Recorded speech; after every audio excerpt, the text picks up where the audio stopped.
welcome back to another episode of the Startup Junkies Podcast. Thank you for tuning in, however and from wherever you're tuning into the podcast today. My name is Caleb, and I'm joined by my Startup Junkie co-host, Jeff. How's it going? It's going great. Another beautiful day in Northwest Arkansas, and we are excited to have returning guests today, Shawn and Canem from Endeavor. How are y'all? We're great. Thanks. I guess, Shawn, you weren't on that first one. Canem is returning. Yeah, so first time newcomer guest, and a returning guest. Awesome. We are very happy to be on and love the podcast and thankful for all that Startup Junkie does. Well, we are thankful for y'all and thankful for y'all taking the time to come be on the podcast. So I guess we kind of, and we've touched on this in the past with the first podcast, kind of it was because of the origin story. But we can revisit that because we've got a bunch of new listeners, I'm imagining. Yeah. Well, so Endeavor is a sort of a different beast because we are a nonprofit and we work with scaling founders with the goal of job creation and revenue generation and all the things that does for economic transformation. And we do it globally. So 42 markets now. I think last time we were at like 30 something when we spoke. So 42 markets around the world, over 1,400 companies, 500 staff members that do what we do. And I run our office in what we call the Heartland. So Arkansas and Oklahoma, specifically Bentonville and Tulsa, with the goal of helping these scaling founders. Because what we found was, people with good ideas need certain help, and people who have 50 or 100 team members need a different kind of help. And so how do we plug and support all the organizations that exist and do that, but for, scaling founders who need a different kind of help? What would you add to that, Shawn? No, I think you summed up great. Yeah. I'm curious, last time you were on, we weren't in Tulsa yet, correct? We were not in Tulsa yet, yeah. So a lot of what we've been focusing on is, can we help a handful of companies rather than all the companies? Because we think strategically those will have the biggest impact. So can we pick and support with the time machine generation of like the Walmarts and Tysons and Simmons and JB Hunt's and George's of Northwest Arkansas? Can we do that and create that next generation? Because as we know, nothing's guaranteed. And, just look at any of the historical cities in the U.S. from 100 years ago that are not big, important cities today. That's a good point. And when you were on last time, you had just moved into the region, right? I remember that correctly. I had moved into the region a while ago before that, but I had worked outside the region. So I kept going back and forth to New York, working for a hedge fund that I was working with. And I just started Endeavor, so stopped traveling so much. And I have to say it was the best decision ever, especially when COVID rolled around. And I was very thankful to be living in Arkansas, specifically Northwest Arkansas during that period. And I don't know how you all dealt with that, but it was nice to have a home base like this. Absolutely. Yeah. Refuge for sure. How would you say, so kind of looking at the last few years, what's changed with Endeavor? Obviously expanded into new markets and into Tulsa. What's changed in that period of time? First of all, Shawn came on board, which was the most important change. and let's zero in on that for a while. Canem, you come from financial services background, big time players like Goldman Sachs and the hedge fund and whatnot. You were from the entrepreneurial world. Talk a little bit about your journey before you got to Endeavor. Sure. Yeah. So went to the U of A for school. Once I left school, I went to go work at a 3PL startup called Givington's in the space. So they're just out of Johnson, still in business today. So managing the operations side of the business. So how do we scale and grow? Just the operations side of what we're doing here, and then left Givington's to go work at Easy Bins for a short period of time. Got incredibly burned out, working nights, multiple days a week. You're saying it was not so easy, Ben? Yes, it was not easy. James has an incredible philosophy around that, if he's ever shared that before. But did that for a little bit, was about to get married, and so decided to do what a lot of people do in Northwest Arkansas. Went to go work at Walmart for a few years, so spent time at Walmart in the broker community, so replenishing apples, which is an $800 million a year business, which is wild to think about. So did that for a little bit, but missed being part of the entrepreneur ecosystem. And so Endeavor came along and it's a good hybrid of it's not a startup. Pulled you back in. Yeah. There's a lot of freedom and flexibility, but it's not a startup. You have a 26-year-old organization behind you, which has been a lot of fun. So I've been here now 2 years. Amazing. And I have to say, I think what's amazing about Shawn, we could just go on and on about Shawn, is the perspective he brings around entrepreneurship and the startups and how hard it is, but also having worked at Walmart, like that's just an incredible cultural, to be able to manage both things, I think just says spades about how great as a teammate Shawn is. And so nobody offer him a job. Well, it is super helpful to understand the perspective of if you are a startup or a growing venture and you want to sell into large enterprise, you understand some of that dynamic when you're having worked there, right? Yeah. Nope.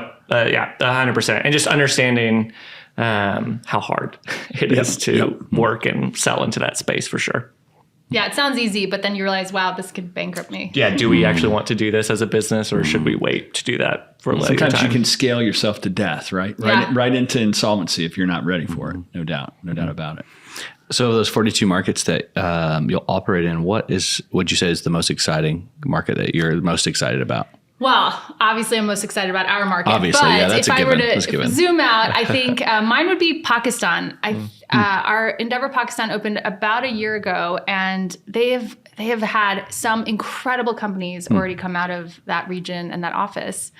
And obviously, knowing what's going on in the world, it's a hard time to be in that part of the world. And I think they've done an incredible job. And it just really goes to show that you can have entrepreneurship anywhere, and you can have a successful idea anywhere in the world. And so, for people feeling like, oh, I'm in the Delta, I don't have the resources, or, I'll show you the Pakistan and the resources they have there. And so I think that's a really exciting market for me to see develop. But we're also doing a lot of work in Kansas City, which isn't officially part of our map yet, but hopefully we'll have some fun announcements about that next year.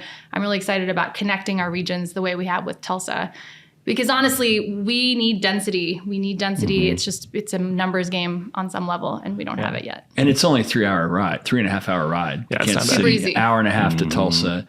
And culturally, Tulsa, Kansas City, and Northwest Arkansas are more alike than we are like some of the folks that are in the true kind of deep South or mid-South. We're just a little more Midwestern. I mean, it seems like there's a lot of cultural affinity between those three locations. I could not agree more. When I first moved here, my friends said, wow, you're going to the South. And after I lived here for a while, I said, it's not so really, much. it's much more of like a hippie entrepreneur, like sort of a startup culture because of Walmart. And the kinds of companies we have here in Kansas City and Tulsa are, very different from each other, but also really nicely complementary. So it was very surprising to me. When I go to Little Rock, I have a very different cultural, there's a very different cultural vibe being in Little Rock than there is in Northwest Arkansas. Not better or worse for all of our It's just Little different. Rock fans. It's just different. It's better. Very different, yeah. better And here. in many ways, it's more similar to Kansas City here than it is to Little Rock. 100%. Yeah. It is. Yeah. I agree with that. We were talking to an investor out of Chicago who invests in the Midwest and trying to figure out how they can get more involved in Arkansas, and they called us culturally Midwest. So I use that a lot when talking to investors of like, That's oh yeah, true. we're culturally, Yeah. we're not Midwest, but we're culturally It- Midwest. It's really true. And kind of from a historical or an anthropological point of view, this area was never really akin to the true South. It was more like Appalachia. Yeah. I mean, even the dialects and the way we speak, it's more like Southern Indiana and rural parts of Southern Ohio and Pennsylvania and all that. And it's because it's a lot of the same people. It was a bunch of dadgum hillbillies that lived here that didn't have arable land, that had to figure out how to eke out a living from this hard scrabble place. And the goodness of that is like the raw material for entrepreneurialism and entrepreneurial thinking. And I think that kind of in some ways infected the people that came later in a good way. Yeah. Just really and different. in the last decade, I mean, Jeff, you've seen this better than any of us here, but there's been so much influx of different cultures and sure. different perspectives. A lot of it U.S., but some international too. And it's like you're putting little puzzle pieces together of people coming in from Austin Everywhere. and Chicago, but also Florida Yeah. and Arizona and what that means. And we're very lucky to have the climate and the cost of living that we have, and hopefully that stays for a long time. Although both things potentially changing more rapidly than we want. But 60% of the folks in NWA are from somewhere else. yeah. Which is I did not pretty know that. remarkable. Wow. Yeah, that's wild. And if I'm remembering this correctly, Fayetteville was founded by settlers from Fayetteville, Tennessee. They named it Fayetteville because they left Fayetteville in Tennessee. So the founders of Fayetteville were from Appalachia to begin with, too. If I'm remembering that correctly. So if I'm wrong, don't email That's a nice me. like bar fact. Yeah. Fun fact. So Are you from Northwest Arkansas? I'm from East Arkansas, so I'm from the true South, the Delta. Yeah. So, and then I think too, I mean, you can just travel through Northwest Arkansas and then like it just to feel culturally completely different, not just Little Rock, but the rest of the state too. Like there's just a different energy and culture essentially. It's an oasis more or less kind of, So So drive through Helena doesn't feel the same as if you're driving through Fayetteville. What's next for Endeavor? Well, a couple of things. One, we're going to be hitting 5 years pretty soon, which feels like a big milestone. That's a big party. That's amazing. Also, it feels like the time went too fast. One of our board members, who I think may have gotten it from somebody else, has said, you overestimate what you can do in a year and underestimate what you can get done in a decade. And I feel like at the halfway point, man, we still have a lot more to do. And so part of what we're trying to focus on is, are there areas of specialty we can really hone in on, because we're industry agnostic, but it's hard to be everything to everyone, which is what we try to do. And maybe when we're bigger and older, we can do that more. So first, obviously, geographically combining Kansas City and Tulsa and the surrounding, the rest of the state for those cities. Two is sort of maybe try and honing in on some areas of expertise. And it doesn't have to be the ones that we're necessarily known for because of our big companies, but maybe even because of our small companies. A surprising amount of healthcare companies out of Northwest Arkansas, and we have a lot of momentum in the healthcare space, but not necessarily a lot of big healthcare companies. So one of the things in Kansas City is, how do we connect maybe with Cerner to some of our companies here, which is a healthcare IT company. And so that, focusing on that a little bit. And then I think you guys you were excellent. Startup Junkie gets A+ on this, but like doing more events and being more curated about how we use people's time and what we ask of people.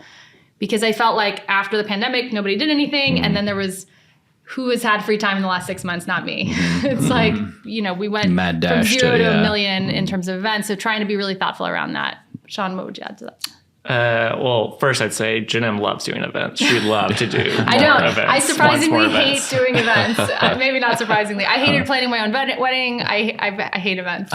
But we do them. I don't know if this is as Endeavor specific, but more just Northwest Arkansas focus, and it's tied to the event pieces. It feels like more and more people are seeing that there's things happening here in NWA. And so whether it's investors from out of town or just founders in the region checking this place out, it feels like more people want to come in. And so how do we bring those people in and really show them, just show them around and what's happening here, and hold their feet to the fire of like, okay, you've been here, you've seen it, now start doing stuff here. The thing that happens, and it's not a new phenomenon, they always used to say that in the vendor or the supplier world to Walmart, that people would come here kicking and screaming, and once they're here, they don't want to leave. Yeah. It's really the same phenomenon when people take the risk and they come here as part of an accelerator. Once they're here for a period of time, they're like, oh my God, we're either going to move our headquarters here, or we're going to put some people here or whatever. It's an infectious place in a good kind of way, I think. Yeah. No. And I think that's become more true as far as the lore of Walmart, making people move here. What I understood was people really would leave after 3 years, 15, 20 years ago. Yep. And now what you're saying is very true. So that trend has been so positive. Yep. And now, people came here with a pandemic and didn't leave. And people came here because of some of the programming that the Northwest Arkansas Council did, for example, and didn't leave. And I think that in some ways we've tried for so long as a society and, as state governments to like give tax breaks to companies to move here, but maybe what we should be doing is show individuals how great it is. Because honestly, ultimately, our companies are human capital, right? That is so. You hit on a really good point, and it's a different theory of sort of economic attraction. And I think the economic developers have realized, or beginning to realize, you can fund at a very small amount an accelerator program that will bring in these 5 to 15 person companies. And it's a whole heck of a lot easier to get them to move and to build something in a new location rather than having to load up incentives on a 1,500 person plant. Yeah. And I think that's, people are starting to get that figured out. So as an example, in the last fuel accelerator, 7 of the 8 participating companies are going to have presence here or move their headquarters here, which is, we don't expect to ever repeat that again. I mean, that's like probably a statistical outlier, but it's indicative of the sort of love fest that's put on these people, not just by us, but by the whole community when they move here. Yeah. Powerful. And I think all the ancillary things that the city and the region has done, like making our airports more accessible. So when they want to go visit family in their original town, and more routes or our roads are easier, and we're able to offer better and more food options because if you're asking somebody to move from a big city, they need to have some of the perks that they had in being in that city. And so how do we retain the cultural coolness and and distinguishedness, uniqueness of the region, but still offer all these nice things that other big cities have. And so, I'm going off topic here completely, but I know you were a New Yorker before moving here. What in the cuisine world do you miss most from New York that we need in NWA? Oh, I can answer that. Oh, Jeff, how much time? How long is this podcast? As long as you Take as long as you want. Okay, I know you said no cliches, but so the first one, which I think there's a lot of momentum, and I want to thank Phil and Tammy and Bentoville is our Japanese cuisine. So they've done this thing called Bentoville. They're doing pop-ups around yakitori and sushi, and I don't know if they've done teppanyaki, but they're going to do 3 or 4 of the cuisines, and that's like my favorite thing in the whole world. And actually, it's funny. I have to go to New York next week for work, and I have like 3 sushi meals already booked. So I'm going to eat it for breakfast, lunch, and dinner over 2 days. So that's the big gap in my mind. Okay. The other thing is we have a lot of chain influence. And I would never start my own restaurant. It's because it's a ton of work and it's, your success rate's so hard. But I would love other people to take that risk because we just don't have enough of the unique, cuisine that makes this place special. And I'd like more independent restaurants to come up. And then lastly, a couple of sort of nicer date night options would be nice. But you're not going to mention salads? Oh, we need a Chopped. Do you guys know Chopped? Yeah. Chain? Yeah. You go in, there's a whole bar, they mix it all up for you, chop it up for you, give you a little container, and you walk out. There's no way to get a good salad here. And I'm open to being corrected. But certainly not in Fayetteville. In Bentonville, you get Sunny's, so there's a little bit of that. But really a quick way to get lunch, and it's healthy and not fried or... The best salad place in the area, and this is going to be mind-blowing because it's also the best place to watch ball games, is Walk-Ons. Really? The salads are ridiculously big and amazing. Oh, But can you go pick it up during a work day? Yeah. No. That's anybody with a business idea. Yep. Let's get this done. Yeah. Anyway, sorry to take you off. But it is all part of the ecosystem building. Is you've got to have all those elements: the cultural amenities, the food. People, you want to make it a place that people are excited to be. I want more direct flights, San Francisco, Boston, Bozeman. Like, let's get some hotspot flights for areas that are exciting that people want to go to. That's my yeah. I think you have people like the Waltons. I think you have people like April from Movista. Yeah, so she's doing a lot of just building a lot of restaurants up and restaurants also. I appreciate having people like that thinking about how do we support those there who are come some here. good things, some good ones that are rolling out of here. I mean it's kind of conventional comfort food, but the butter biscuit's a good example of one that could be national. They do a really great job at breakfast. For my list is we don't have a good German restaurant. We need really good German food. There's not a good Irish place. We got to go find a place that's got bangers and mash that are legit. Of course, that is the recipe to go from, a pub, slim 200 pounds to 240 pounds, only because I've done that at least once in my life. But anyhow, off topic. Chinese too, good dim sum. Dim sum, really thank you. Dumplings, soup dumplings. And we have good, one of everything, but we need more options of those. I can name some great restaurants in the area. But I do think part of it is that's density. Like, it is. You can't open up a restaurant if you don't have enough customers. And so how do we help ensure that we have more people going all those places? Thank you for going down that rabbit hole with me, because I knew you'd have a perspective from New York. Yeah. Yeah. Well, and I'd love for our global office to do an international selection panel in Northwest Arkansas, but we need more here to convince them to do it. Yeah. It's going to happen. It's not a matter of if, it's when. And the question is it 10 years or is it 50 years, right? And I don't mean necessarily... You say 50? Not about our ISP, but just having that sort of density to support the kinds of things that we want to see here one day. Yeah. But there's nothing really as wonderful, as great. I've been all around the country, and this is a really unique part of the world and the country. It's a comfortable place to come home, isn't it? Yeah. When you've been somewhere else and it's just, you're not having to spend your life in traffic, and the people are friendly and no sharp elbows. And people are happy to see you. And you get the odd 70-degree day in the winter. I mean, even today, after a little bit of cold, it's like, oh, this is pretty good. That's nice. That's true. We just need the ocean and some sushi. But what's cool about at least our organization, and I know you guys do stuff in South Korea too, I believe, but being able to talk to people around the world and tell them about Arkansas is really fun, because nobody overestimates us. Yeah, there's always Like, are you sure? Yeah. The same place I'm thinking of? We get a lot of, that's where Bill Clinton was from, right? I'm like, well, not really, because that was a different part of the state, but. Yeah, and in fact, a lot of times for those, particularly South Korea, you mentioned South Korea, we're in South Korea, we're in Singapore, and we've got a little bit of presence in Europe. But when you talk to people that are not really familiar with the geography of the U.S., they're like, I have no idea. So do you have a desert? It's like, no, that's Arizona. And it's like, what's it near? It's Texas. They know where Texas is. Yeah. Like, we're kind of next to Texas. Yeah. Okay, got it. The international, I guess, imagination of the U.S. map is California, Texas, New York. It's just like 3 states. Yeah, maybe Chicago. Maybe Chicago. The other thing that's interesting too, particularly when you're dealing with those more densely packed markets, you think about South Korea is about the size of New Jersey, and it's got 50 million people there.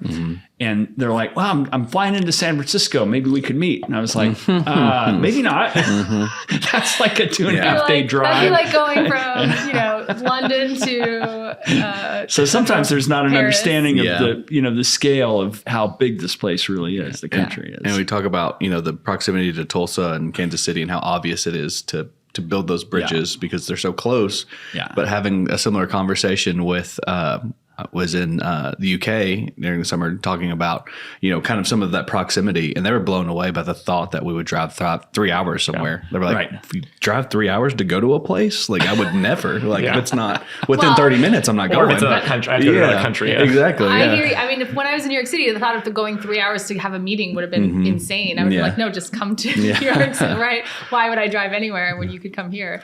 But it's a different mentality. It's one of the things that I think makes this place more resilient, especially in harder markets or market downturns, because I think people are willing to go the extra distance. And maybe that's literally or figuratively, but I think that still works. I explain car culture to them, in like the 60s and Route 66. It's like, we like to drive places. I never knew this because I only had a car by the time I moved to Arkansas. I barely had a driver's license, and now I love my car. It's not for people that have kind of grown up in the central part of the country. It's nothing to get in a car and drive 10 hours or 12 hours or more. It's like you have to because these are big box states out here. Everything's far apart.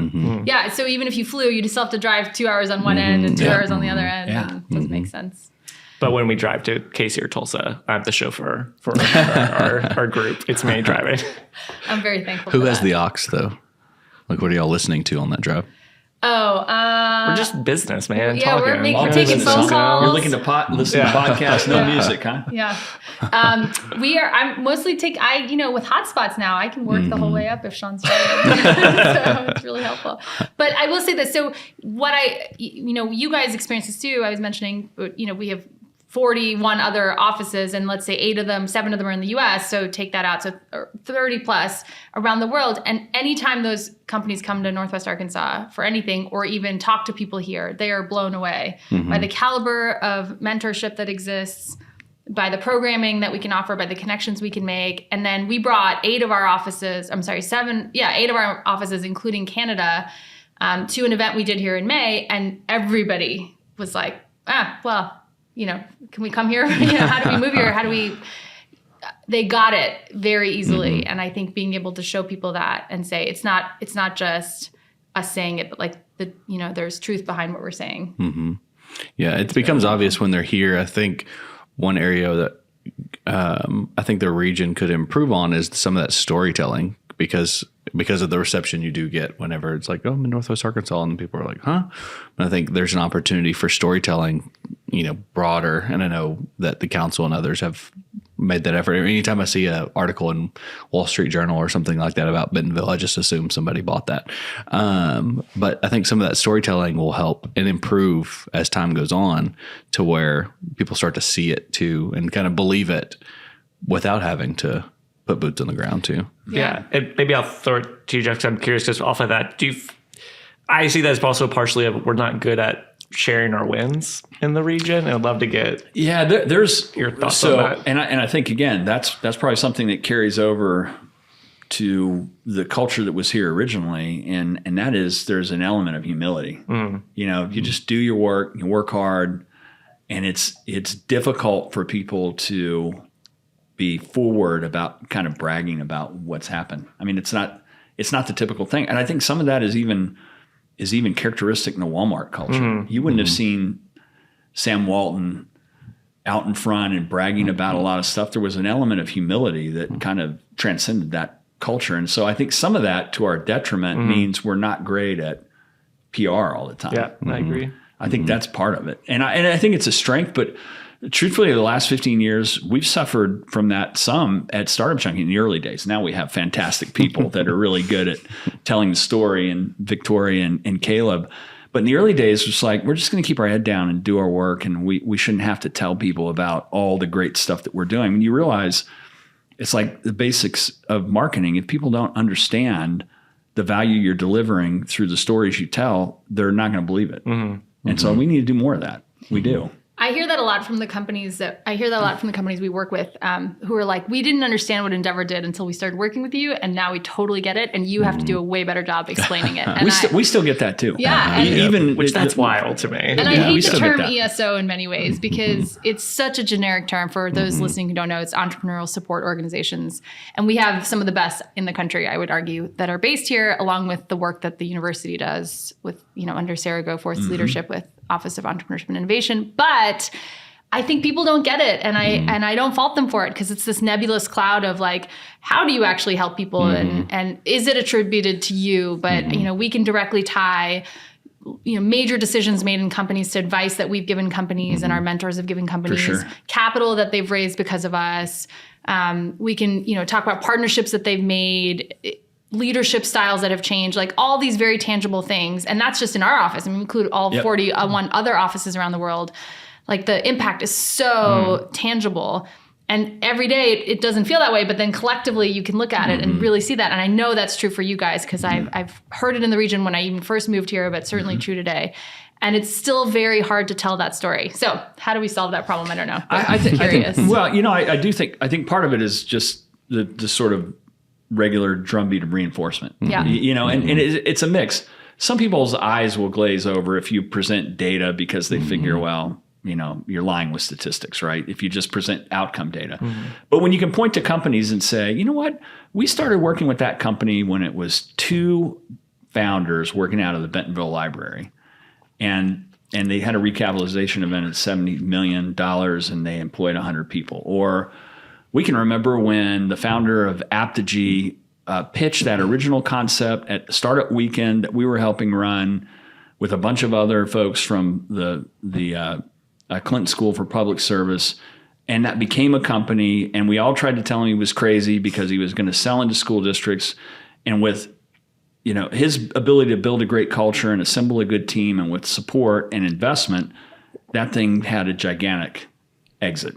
And he's now doing that virtuous cycle of investing in companies that are here, not taking his money and going somewhere else.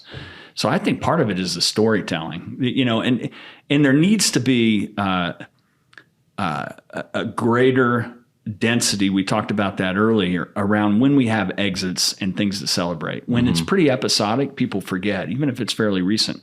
When you get a bunch of those events lined up back to back to back during the course of a year, it reinforces that belief that something pretty interesting is going on. Yeah. And I think that celebrating the wins, they don't have to be giant unicorn wins. No. It has to be like, man, we got a really good hire, and you helped us connect it to that person. And forgetting even our wins, maybe just even focusing on company wins. Or, hey, we signed this great partnership, or we expanded our office, or sure, we had an exit, or, we were able to acquire something, or we did a financing round. Like, all those things are incrementally positive to companies that help change their trajectory. And so, yes, we're terrible at it. I'm sure you guys are terrible at it, even though you have all simple this things impact. like we made it through our first year. Yeah. We made it through our 5th year. That 1 year and 5 year survival rate is huge. Yeah. That's where most of the failures occur, really, in early stage. And just you're exactly right. There needs to be more of a celebration. One thing which I think is part of the culture that I think ought to change, and it's just my own bias, is so much of us zero in on the venture scale stuff where it's all about raising venture capital. And we tend to celebrate raising money. And from my own point of view, nobody ever celebrated going to get a loan necessarily. But we should. Maybe. I mean, maybe qualifying. But what I'd rather condition the entrepreneurs to think about is that's a necessary evil. It's important to raise money if you're on that kind of trajectory. But celebrate your customers and sales and growing a great team and building a great culture. And some of that emanates from the mythology that grows out of Silicon Valley, in my judgment. But that's one piece that I would like to see more subtle. It's great to raise money, and I'd like to see more emphasis on. We blew it out of the water on our revenue goals. Yeah. Mm-hmm. We hired some great people. We're running this great internship program. We're hiring locally, or we're bringing people in from outside. I think if we focus too much on that fundraising side, it tends to lead to some pathological behaviors in some ways. That's not what the game's all about. That part of it is necessary so that you can get more customers and solve more problems. Yeah. Anyway. Well, and I think that's helpful when it comes to selling to both like bringing in and then retaining your employees, communicating to them like, hey, maybe we haven't raised a ton of money or we have a down round, but there's traction here. Like your decision to jump ship from corporate to go work in a startup was smart because like we're moving in the right direction. And I think we have to reiterate that and de-risk it to people as often as possible. I also think we have to, what's the meme around like making people comfortable with the fact that startups will fail. Yeah. Right? Like, there are startups here who are very frustrated with the capital raising scene, for example, because they weren't then able to raise and or hire. And unfortunately, the answer is, that's how the world works, right? Like that's capitalism inherently. And you either weren't able to clearly articulate why your company is going to grow and scale, or fundamentally you had a problem with your solution or your market size or something else. And so markets tend to be ruthlessly efficient, right? They are. And unfortunately, I think people think, oh, my company failed, or hear about a company failing and think, see, that it won't work here. And I want to normalize that. Like companies aren't going to work here. And not every company is going to try to raise capital, not just in Northwest Arkansas, but all this heartland region that we cover is not going to raise capital. Yeah. Some will make it even without that. A lot will bootstrap and be successful. Exactly. But a lot of companies will fail. And that's okay, right? That's not a sign of failure. It's sobering. It's sobering when I say it's far easier to get into Harvard, undergrad or grad school, than it is to raise venture capital. 0.6% of all companies raise venture capital. That's less than 1%. That means it's highly selective, which means it also is going to fit into niches and boxes that the venture capital folks are interested in. And so it's a tough direction to go, and it's very exclusive, unfortunately. And not exclusive from the standpoint of they're trying to rule things out, but the best ideas tend to get funding. Yeah. And some of them still don't work, even when they get venture funding. Most of them, most of them work a little or don't work, and very few of them really work well. Yeah. And so, people, that's the mind shift I think we need to have is a company going out of business or not, whether they tried to bootstrap or raise a round is not a failure. Yeah. It's just the course of entrepreneurship. And I think that creates a little bit of bad taste in people's mouths. For example, on the angel side, I think, when you invest in one deal and it doesn't work, you're like, this asset class is, it's not a good one. But, you have to have a portfolio approach. You have to be okay with companies failing. And I think that's an area we still have a lot of work to do just from a mind shift perspective in terms of our investors. But how successful would mutual funds or hedge funds be if you had one stock? Oh, exactly. Certainly very volatile, even if not successful. It's portfolio law, right? Yeah. It's not a theory. I mean, it's the law that a bunch of them are going to fail, and some of them are kind of going to be zombies. You might get a little bit of money back, and then one or two or three are going to pay for everything else. Exactly. Yeah. And unfortunately, because we don't have enough companies for people to create a portfolio approach, people end up investing in the one or two companies they know with the people they trust, and statistically, those companies are going to fail. And so, I worry a little bit about that, but I think time will fix that wound. It's just going to, again, it's 10 years or 50 years, and I don't know the answer. This is, to your point, this is where regionalism, what you're working to do between Kansas City and Tulsa and here, as you think about the other important constituency, which are the investors, they have to have exposure in more than just one market, or you're not going to be successful. If you invest in things you understand, you're not going to find companies that you understand at enough density in a single market, aside from maybe Silicon Valley or New York, to only invest in those geographies. No, exactly. That's the other part of it that I think can change that dynamic a little bit. Yeah. You can't solve for enough things, like success of company plus geography, plus let's say you even have an industry, it's a losing numbers game, I think, at that point. But and I think to your point about normalizing failure and going back to kind of the storytelling, I think just from my time at Startup Junkie, I've seen founders that have had failures, but it's not a one and done with any of them. Like some of the folks that we've had on the podcast, they list the 10 ventures that failed before that. There's in like telling that story of kind of that family tree of the ventures, the successful ventures that rolled out of 10 failed ventures, and kind of making that a part of that normalization of like, yeah, it's hard and a lot fail, but you know, this success came out of these 12 failures, more or less. Yeah. And Caleb, the one thing you actually raised is we have an Endeavor globally has an insight arm, which we, do research for that. But it's a very, well-studied fact, I guess, that repeat entrepreneurs are actually a better investment. And so it goes back to density. The more people we have that start companies, even if they fail, they're more likely to succeed as they keep doing it. And so that's both a true thing and also an indicator of a good founder. So time on earth matters. Yeah. It really does. There's no doubt about it. What's exciting for you guys? What's going on? Yeah, what is it's a constant state of chaos? It really is. It's like organized chaos. My little nameplate on my desk says chaos coordinator. I love that. We're excited about. We're excited about all of it. I would say we're excited about the ecosystem. We're optimistic with what's going on here. We couldn't be more excited with how the Fuel AI/ML program has gone. We're ramping up for the next cohort of Fuel Health as well. And so I think from that standpoint, those are two pretty bright and shiny spots. We're still actively working with a bunch of South Korean companies and figuring out how to get them connected and having some success there. And it's interesting to try to build those bridges to other geographies and to figure out how to connect them and get them enterprise ready. And I'd say we're pretty excited about all that as well, looking to do more of that. Yeah. With fuels expanding, I feel like that is, kind of blowing up to an extent where there's so much inbound interest and so many opportunities, I think, that kind of lay in front of us with Fuel. Kiva, we just surpassed $1 million. $1 million lent through that program, which is exciting.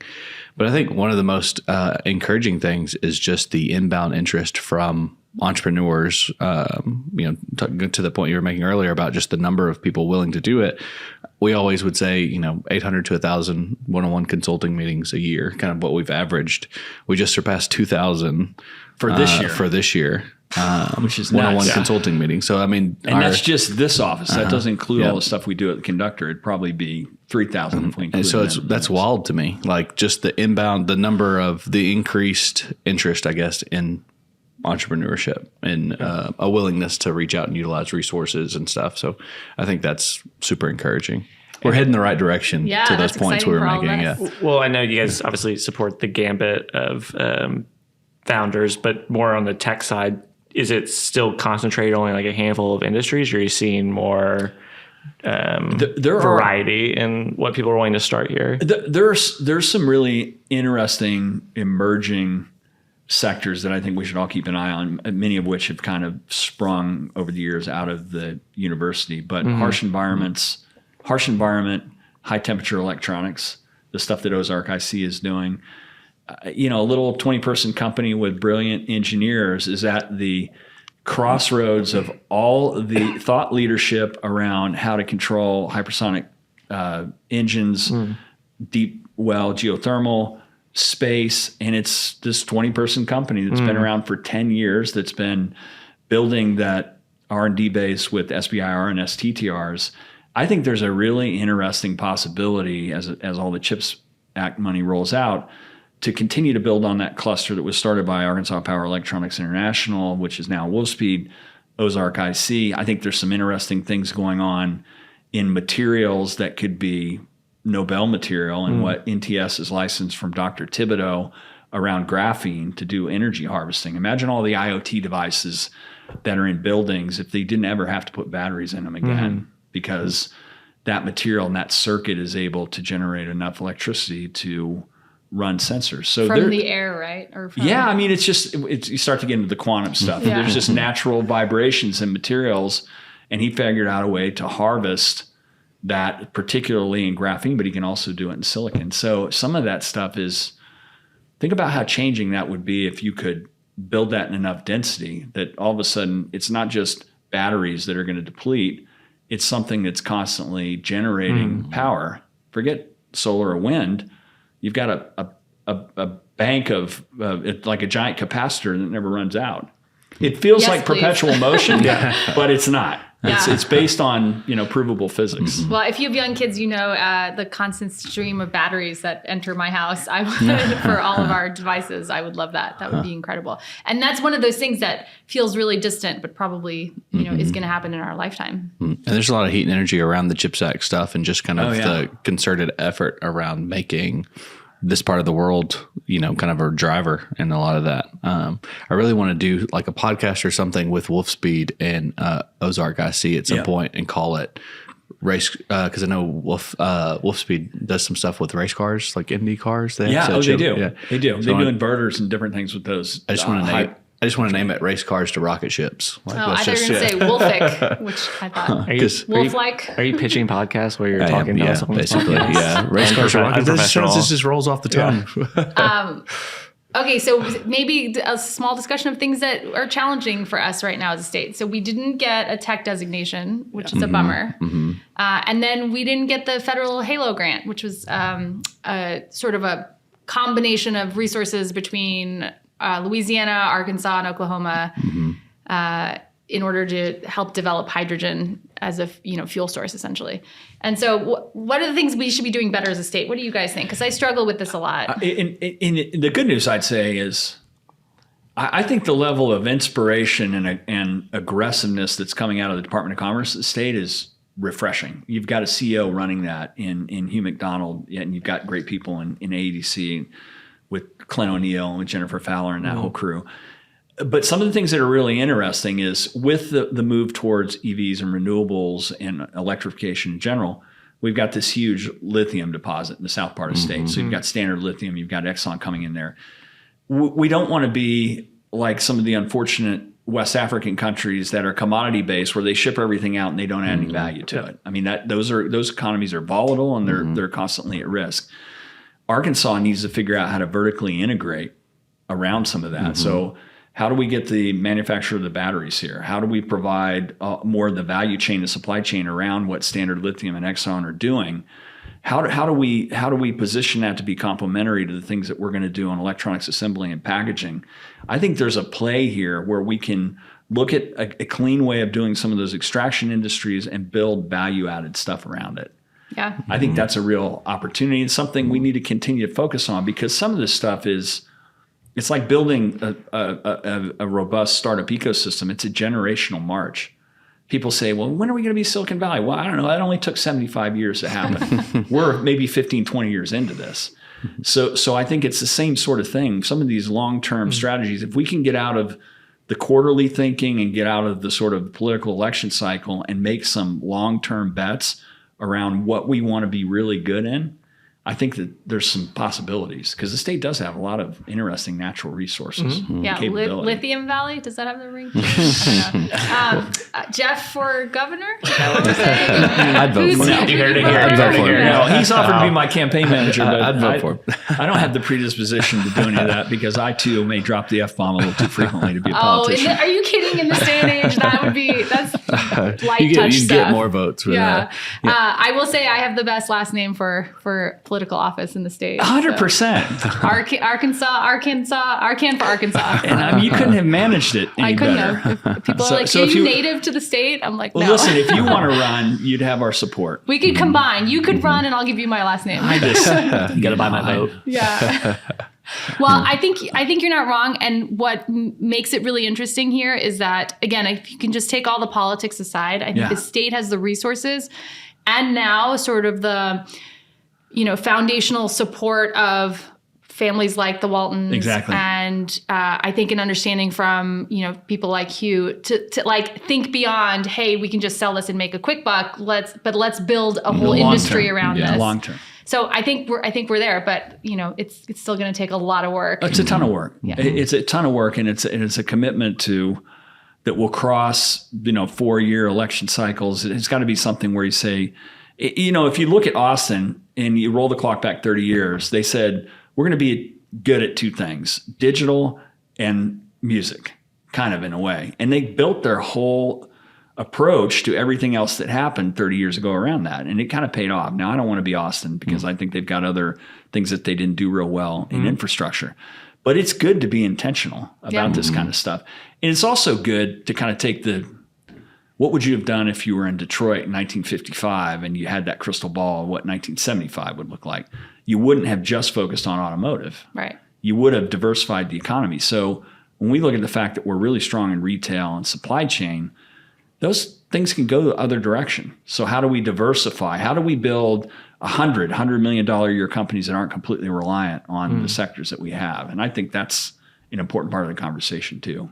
Yes, please. Again, I mean, that's when everyone says, what keeps you up at night? I can go on a lot around my kids keep me up at night and, endeavor and the things we want to do and how do we have the resources to do them and how do we partner with great organizations like you guys and what are the things we should do? But what really keeps me up at night is if I love this area and I do, how do we ensure that it doesn't fade away with time? The way, if you look at a chart of the Fortune 500 companies over time, like there is a lot of volatility around that. And I don't want this region to be beholden to that because I hope my children come back here or live here and make it a better place. And so how do we solve that problem today? Because it's going to be too late if we try to solve it in 50 years. Mm-hmm. We got to keep grinding. Yeah. It's like any other kind of movement. We just have to keep grinding away. And not rely on, the resources we have just today. Exactly. Yeah. All right. So that plane landing question that you've answered before, and we'll give Shawn for the first time. You're using your time machine or your crystal ball, go back in time.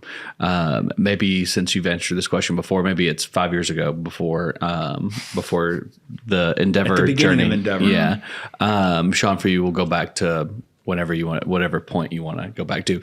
With all the accumulated knowledge you have now, what advice would you give your younger self?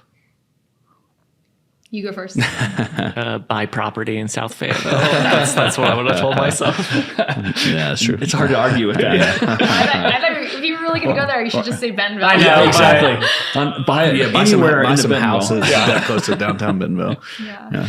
I think it would be to be less scared about, like to take measured growth. I think that's how we did it. And, we were a little cautious around budget and growth. And I think it would just be to just go all out, which maybe is a good lesson for all founders. We talked about this a lot already, but just don't be afraid to fail and know that one day you're going to meet Shawn, who's just the best teammate. Yes. Great. And then a more serious answer, I would just tell myself, everyone's always faking it. No one knows what's going on and you never really figure it out. You just keep doing it.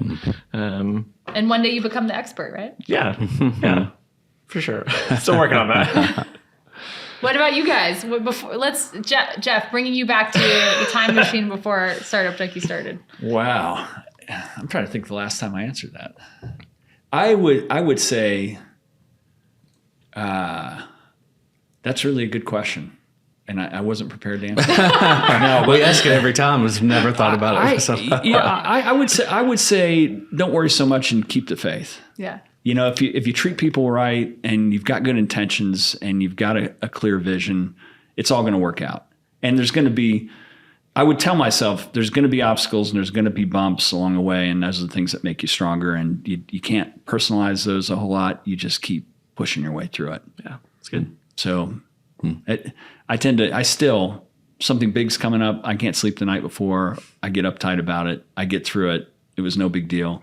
I need to figure out how to chill a little more. Yeah, avoid that whole stress part. The stress part of it, because it's going to work out. Were you worried about this podcast? You stayed up all night. Yeah, that was it. That's why I had 3 glasses of the bourbon rather than just one. Well, if you solve that problem, please share it with the rest and I probably won't, but I think this, it's just a matter of realizing stuff's going to work out. Yeah. I'm a big believer in karma, regardless of where you are spiritually. And if you treat people right, you do right by people, you help as many people as you can, that's everything else is going to work itself out. Mm-hmm. Caleb? I think my answer would kind of be in line with Shawn's too, just, I guess, addressing existing and future imposter syndrome around things will work out. I mean, just trust your gut and figure it out and know that you're going to figure it out and not just get so hung up on whether or not you can or if you have the skill sets or whether you're worthy or any of those things. Just go do it. Feeling that imposter syndrome is a good thing because if you don't have a little bit of that uncertainty and that kind of pit in your stomach, hubris is, as John Lewis famously said, the guy that built this building, is the first sign of an impending train wreck. people with imposter syndrome tend to not have hubris. They tend to constantly be a little hungrier, hustle a little more, a little self-doubting, and that's a good thing. Yeah. There's like that ingrained desire to do right and to do well and to do right by others and to get the job done, essentially. Yeah. Yeah, I'm stressed out thinking about that. I don't think this was a successful podcast because we didn't drop any F-bombs. So I think someone has to. No, go ahead. No. You set yourself up for that. Speaking Turkish. You set yourself up for that one. But thank you for having us on. Thanks for coming on. So where can our audience find out more about Endeavor and you all? What's the best way for them? us.endeavor.org. We actually changed websites. So our old one still exists, but that's the new site. And we're all over Instagram and a lot of LinkedIn. You can follow me or Shawn and then link to us through our accounts, or just go to Endeavor Heartland on LinkedIn. And we're very remote. We're all over Northwest Arkansas. So you'll see us at the Ledger. You'll see us down here at the Brewer Hub, everywhere in between, meeting with companies. So don't hesitate to reach out. And be on the lookout for the announcement of the 5-year party celebration. Yeah, and some news about Kansas City, hopefully. Awesome. March of next year. Thanks for coming on. This is great. Thanks, guys. You bet. Ecosystem builders, entrepreneurs, chambers of commerce, mayors. If you're interested in taking your economic future into your own hands, we've got a book that can help you. Creating Startup Junkies, Building Sustainable Venture Ecosystems in Unexpected Places is the guide. It's a little bit inspiration.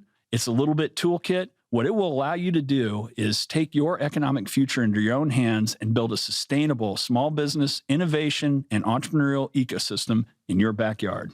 If you'd like to hear more, check out creatingstartupjunkies.com. The Startup Junkie Podcast reaches over 100 countries and has had over 100,000 downloads. If you're interested in reaching some of the most motivated and engaged innovators and entrepreneurs on a worldwide basis, give us a shout.